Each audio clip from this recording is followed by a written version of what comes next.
Major Hamza Al-Mustapha, you're welcome to this special interview. Thank you so much.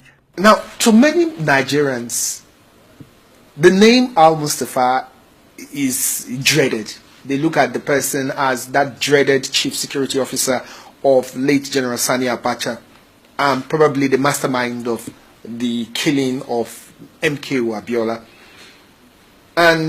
But for some people right now, they believe, especially people like Femi Falana, he described you as someone who is trying to rewrite history by claiming to be a friend of M.K.O Abiola. What's your reaction to that?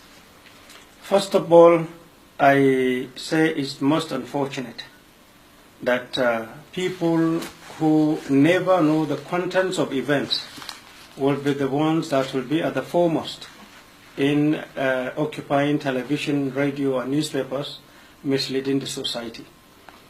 Falana doesn't know much of me. Falana claimed to be coming to court during the trial that started on the 14th of October 1999. But on most occasions, when trial was on, he was busy in television house telling the world what never happened, most unfortunately. But I'm happy. After my discharge, he came up with so many things, and with him as an SAN, a lawyer who was always in court, who kept the records of the court, came to one of the television houses to reply him. I haven't said anything to this moment. And for him to say, I do not know Chief M.K.O Abiola, so rest in peace, then suddenly Chief Falana is misleading this country, or probably he doesn't know. If he doesn't, all those who were close to him knows very well. My relationship with late Chief M.K.O Abiola started from early 80s, 84 to be precise. He was coming to Army headquarters, and I was in Army headquarters. And most of the occasions he was coming, I was the one paving way for him to come to Army headquarters, Naval headquarters, Air headquarters, at the Independence Building that time. There were occasions that I can say that was open. When there was a launching for Borno State, Abdul Mumin Amin was governor at that time. It was at the National Art Theatre. Late Chief M.K.O Abiola was the chief launcher. He didn't use his pen. He said, let me borrow your pen to write this check of 11 million naira of that time to the state. That was a very huge money then. And he used my pen in writing. And all I said is, what will be the commission to the pen? So everybody laughed. He said, writing it for you, it means that you will get 11 million naira one day. I will all laugh over it. Similar thing happened when this national stadium was being launched. General Abacha was representative of General Babangida, and General late Chief M.K.O Abiola was the chief launcher. He also gave the same 11 million naira, if you can go back to television, to go back to the news. It was my pen he still used in writing. This tells you the closeness. If I don't know much of him, there wouldn't be anything like this. And it was in camera, in the news, openly. So for him to, come to the television, dance to the gallery, because you want to be seen, to be talking, is most unfortunate. You see, in this country, lies will not take us nowhere. The truth will, sure. It may be bitter, but it is. You can't sit down in one part of Nigeria and be assuming issues to be this way or that way. And you take steps forward. I know, when General Abacha was around, you talked about killings. I know when General Abacha was around, many people who wanted to outstate Abacha had me as an enemy. And to me, I took an oath to defend that place. I'm the last human being that will take an oath and compromise. It can never, ever happen. I will never, ever betray. I will never compromise an oath. So the issue of the well-being and welfare of people, I know much more. When late Chief M.K.O Abiola was in police detention, I forced myself into helping him. He was in the custody of police. He was in Gashua before. But thank God he was brought back to Abuja.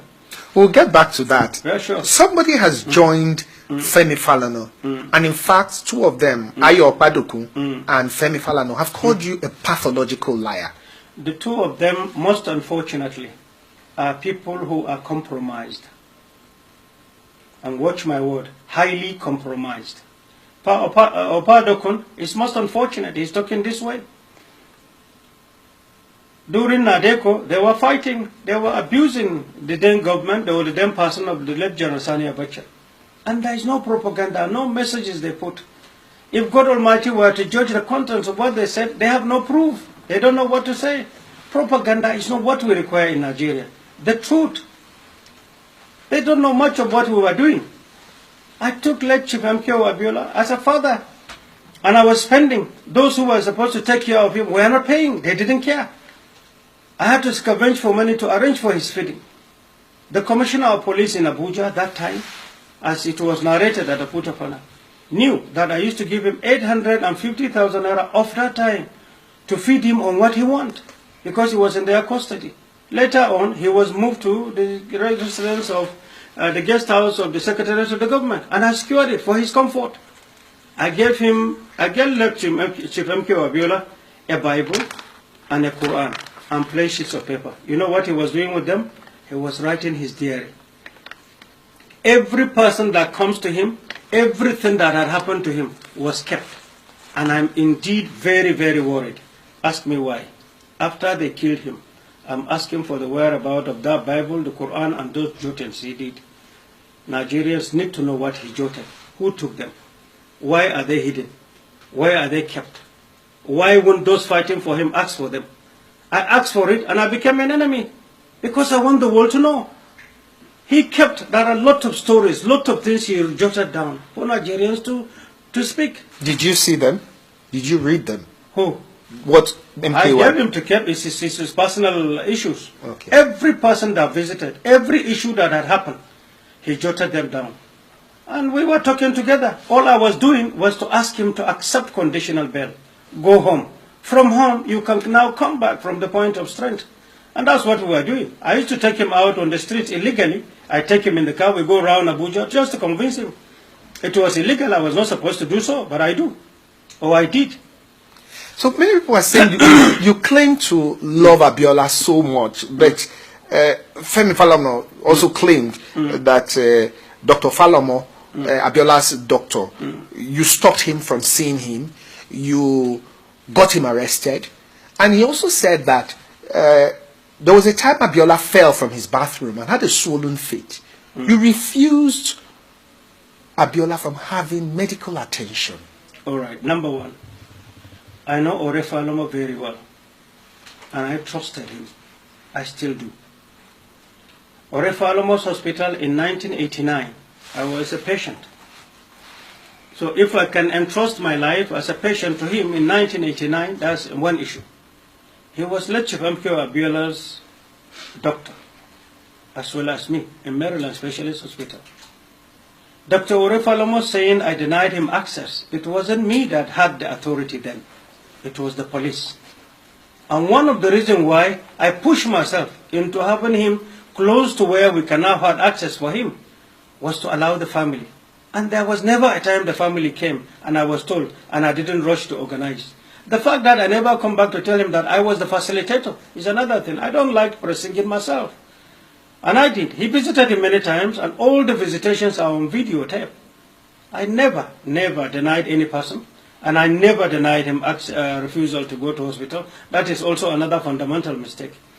If he fell from his bathroom at that time in their custody, the chief physician to the president, Dr. Wali, was there, and I was the one that insisted chief physician should be seeing him. The same chief physician who was treating the president at that time. If he is considered to be the best, then let that be.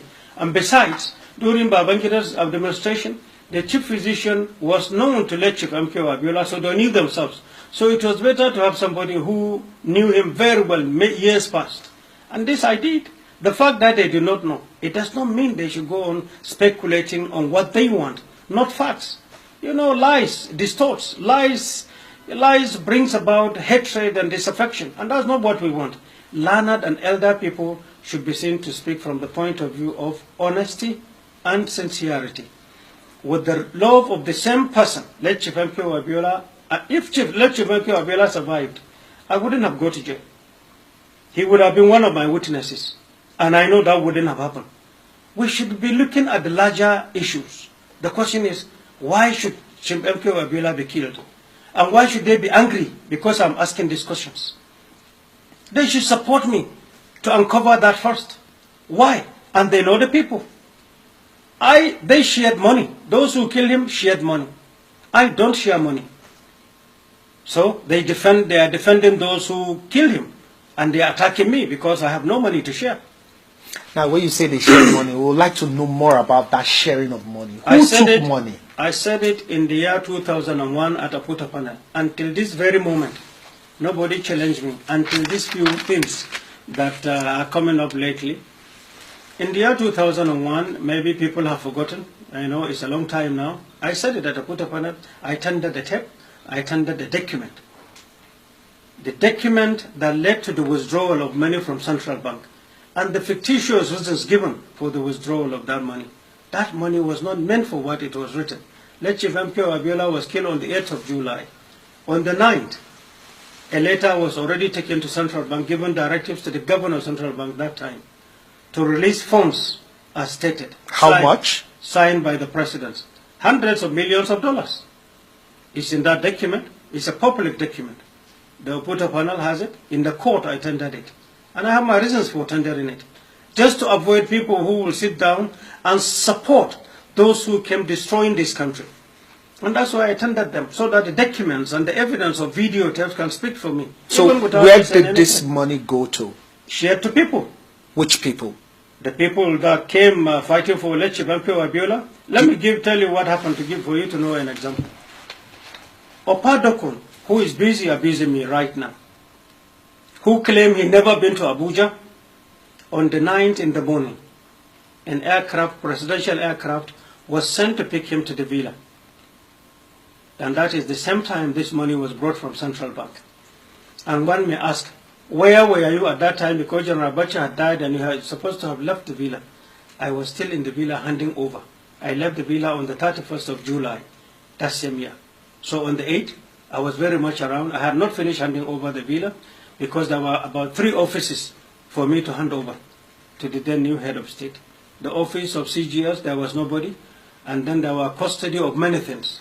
The office of NSA, there were some other things that we had to introduce to the president, to the head of state then. At that material time, they came furious, coming to fight government over the murder of late Chief M.K.O Abiola. That was what brought them. And thank God, if you watch the tape, there were nasty comments they make for their readiness to sacrifice all they had for and on behalf of Yoruba nation for the murder of Chief M.K.O Abiola. You could see the bitterness. They went in. Soon after they came out, and that's why I videotaped it. The comments, the attitude, the mood changed. They were clapping hands and chatting and yenning, or within themselves. And then I thank God, one of the correspondents in the presidency, there were many correspondents who were colleagues at that time, if you can check back the history. Even local news covered it. But I covered my own deliberately and differently for many reasons. Because I wanted to keep the data right. Because things were not going right at that time. And what did they say when they were asked? The same Opadoko. The matter of M.K.O Abiola is gone. We are going to forge ahead. That is no longer an issue. This man was killed a few hours ago. This is the man you claim to be fighting in NADECO. This is the man you claim to be our mentor. This is the last Oreona can come for. And you just go on some few minutes meeting and came out and say it's a foregone issue, that is not the matter at the moment, that it is no longer an issue, that you are going to forge ahead. How? How can this happen? What sense does this make? And now, because I'm talking of the same man, now I'm an enemy. This is what I'm talking about. If I hadn't any video collection, if I don't have the documents that brought about the money from Central Bank, you can call me names, but I have them. So you have video of all this? I have video of that visit. Do you have video evidence of them giving these people money? Inside the villa? Yes. Houses, they even went to Lagos, house to house, and money was shared. I refer you to 2001 and 2002, Ghanaian Adams interview. And I ask you one fundamental question. If late Chief M.K.O Abiola's burial was to take place, who do you think should be at the forefront to participate? Was Padokun there? Did he participate in the burial? Since Abiola died, did he take 1 naira out of the dollars he collected to give to any of the orphans of late Chief M.K.O Abiola?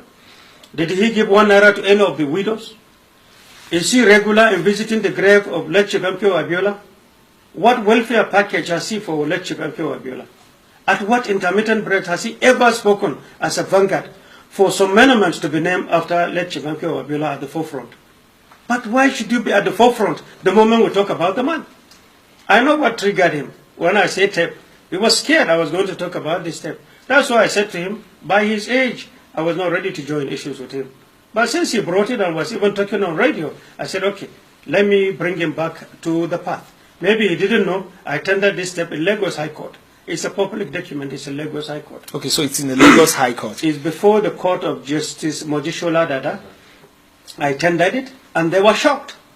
One of the lawyers was trying to convince me to say that I shouldn't say that this tape was taken in the villa. But it's clear, they themselves, those who visited the villa themselves, knew they were in the presidency or the presidency correspondence. That's why the correspondents may not picture themselves in a tape for themselves. They will only picture the guest. My own tape pictured the guest and the correspondence of the villa with the background of the office of the president, with the seal of the court of arms. It has a meaning. He doesn't understand. I tendered it. Do you have video evidence of those who offered this money? That's another big matter, and I will tell you at a later date. I cannot release all my ammo right now. I don't talk because I like to talk. I don't talk because I want to go into rhetorics. That is not good for a nation. That's not good for people. If I tell you an issue, definitely in any court of law I will defend it. Now, Femi Falana claims that you told the Oputa panel that these tapes were stolen by General Abdulsalami Abubakar. This is what happened, and this is what brought the confusion that they are attacking me right now. When Abiola was killed, they now looked for an officer called Mr. Zadok that I attached to late Chief M.K.O Abiola and took him away into detention for 1 year from Abuja to Lagos so that the boy will keep his mouth shut, will not talk. He had no access to nobody so that he could talk because he refused to compromise. He's a born again. And I know why I attach him to him. I attach him as a liaison. But soon after the death of General Abacha, I was kept away from staying with late Chief M.K.O Abiola. Abdulsalam Abubakar refused me access to him. And even the day they were to take him to Aguda House for that interview, late Chief M.K.O Abiola said he was not going to go until I come. And thank God the boy testified and said that at a Oputa panel. And it was the same Falana that cross-examined the same Zadok. He was the same Falana that cross-examined me in 2001. So how can he be changing his mouth? And then, when Zadok, who escorted late Chief M.K.O Abiola, was there, Zadok was called to leave Chief M.K.O Abiola alone in the parlor of Aguda House where this man was killed. The tea that he was administered to, that I was asked by Falana in the year 2001, around August or so, at Oputa panel, was a big issue. It was that same tea that was administered to him, and after he took it, what happened? So all the details of what happened leading to late Chief M.K.O Abiola falling on his face on the floor and abandoned, and nobody was helping him. And all they did was, we sit and wait for a doctor when this man was gasping for air. Who helped him? You heard the narrations of Zadok at Oputa panel. Rather than the doctor or the emergency doctors or the doctors on call at the villa who are there, instead they start waiting for a doctor to come, up until somebody said, okay, now go to hospital. Then they left. Then I refer you to the narration of Zadok, that speaks for itself. But then, what brought about me being framed? First, for coup, so that they could now have the access of searching everything I had, was to now discover this video camera that they later got to know exists in the parlor in Aguda House, where this event took place, meaning it's captured on video. Every single thing I had was searched and taken away. That was the genesis. Falana, as a human rights lawyer, as a Yoruba man, as an essayist, as a minister in the Temple of Justice, should help me to pressurize them to produce all they took from me. This country needs them. The question is, why were they busy looking for video tapes, audio tapes, and documents? Why should that be an issue? And I was framed. But for the 15 years I was taken away, I was never allowed to talk to the media. even Oputa panel, was because they convinced the Obasanjo government at that time that I was disarmed of all exhibits. So if they bring me, with the torture I went through, my spirit had dampened down, there was no way I could talk or defend myself with anything. That was why we were brought, nothing more. Towards the end of December Oputa panel, when they realized God has kept our memory intact over issues, they were the same people who are now begging that we shouldn't even be testifying. I was threatened not to talk from prison.